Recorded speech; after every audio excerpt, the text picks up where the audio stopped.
9 victoires sur 9, c'est quelque chose. On va dire au début, c'était pas forcément espéré. Mais vu les premiers matchs, je pense que c'est vraiment mérité pour tout ce qu'ils ont fourni comme effort. Je pense que c'est vraiment mérité. Ils ont mérité la qualification parce qu'il y a un très bon esprit d'équipe. Et le collectif aussi qui a poussé les éléphants à pouvoir se qualifier. Personne essayait de sauver l'équipe. La qualification des éléphants, sur une grande part, c'est surprenant. C'est surprenant avec tout ce qu'on a vu dans le passé et là maintenant. Là, avec l'évolution du basket surtout, c'est vraiment une très belle chose. Ce qui a retenu mon attention, c'est déjà le niveau de Solo Diabaté qui a considérablement progressé depuis la dernière Afro Basket. Voilà. Et aussi, Professeur lui aussi qui a élevé son niveau de jeu. C'est vraiment un beau travail de la part des joueurs en fait. Je veux dire, ils ont vraiment travaillé, ils ont joué 9 matchs, 9 victoires. C'était 9 matchs vraiment impeccables quoi. Je veux dire, il n'y avait pas de déchets dans le jeu était correct. Je crois qu'il y a beaucoup de joueurs expérimentés. Voilà, c'est ce qui a été vraiment. Et puis aussi, il y a l'appui avec des financements. Voilà, il y a tout ça. D'abord, c'est une très très bonne performance. Cela prouve que ici en Afrique de l'Ouest, vu que le basket auparavant n'était pas trop connu en Côte d'Ivoire, maintenant, vu la performance de l'Afro-Basket, ça prouve qu'il y a du travail qui est fait. Les gars sont très bons par rapport aux années précédentes. C'est le série qui a fait la différence. Et puis la défense. Les Ivoiriens, en effet, ils étaient en mission et ils ont accompli leur mission. Il faut honneur à la Côte d'Ivoire parce qu'actuellement, le basket ivoirien est sur une bonne lancée. Donc je pense que ça nous aide aussi. Nous aussi, jouer les championnats, ça nous aide aussi sur le niveau, niveau du pays, quoi. Ça nous aide aussi. L'essentiel était d'avoir nos victoires pour aller à la Coupe du Monde. L'équipe jouait pour celui qui était plus en forme. Par exemple, le match 2, Vavessa Fofana est sorti avec 25 points. On savait que c'est lui qui avait la main. Donc personne ne cherchait à prendre des tirs forcés. Solo Diabaté, Dadji, Konaté. Chacun cherchait à faire des 1 contre 1, essayer de libérer pour qu'ils puissent avoir des tirs faciles, des tirs ouverts pour qu'on puisse avoir de l'avantage et gagner les matchs. Je pense que c'était un moment exceptionnel. Parce que déjà, la Côte d'Ivoire être qualifiée pour le mondial, c'est quelque chose d'exceptionnel. Et déjà, le jeu qu'ils ont montré, c'était un très bon jeu. Donc c'est un jeu prometteur par rapport au mondial du basket. Donc on pense qu'on pourra faire des grandes choses. Pour nous aussi qui sommes au championnat ici, c'est aussi une inspiration, une motivation. Et ça va nous amener à travailler 2 fois plus aussi pour faire partie de l'équipe nationale aussi dans les années à venir. Donc pour moi, c'est vraiment bien. Dans l'ensemble, c'était bien. Voilà.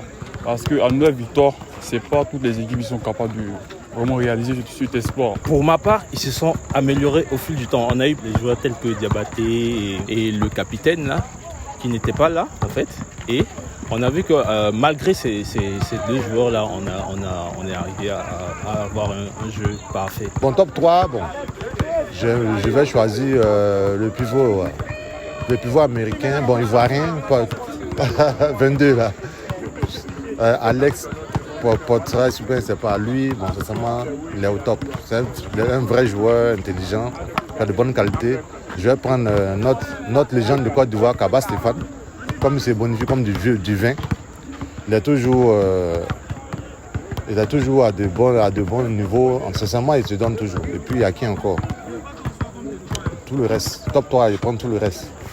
Solo Diabaté, Konaté Stéphane et Dadji. Mon top 3, d'abord, en 3e position, je dirais